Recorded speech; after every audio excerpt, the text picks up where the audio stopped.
குடல் சுத்தி முறைகள் ரொம்ப ரொம்ப முக்கியம்.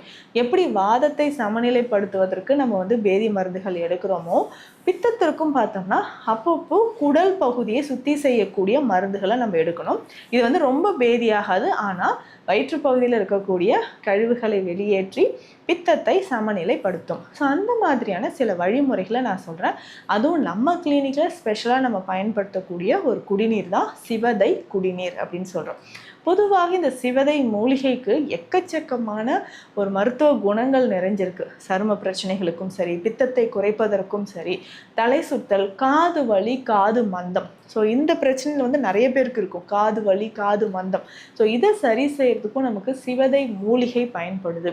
இந்த சிவதை மூலிகை இதனோட சீந்தில் சூரணம். சீந்தில் சூர்ணம் அப்படின்னு சொல்றது சீந்திலோட இன்னும் சில மூலிகைகள் சேர்ந்துருக்கும். அதுவும் நம்ம எடுத்துக்கலாம். இல்லைன்னா வெறும் சீந்தில் பொடி மட்டும் நம்ம எடுத்து வச்சுக்கலாம். சிவதை, சீந்தில், அதுக்கப்புறம் வசம்பு, சோம்பு, சீரகம், கடுக்காய்.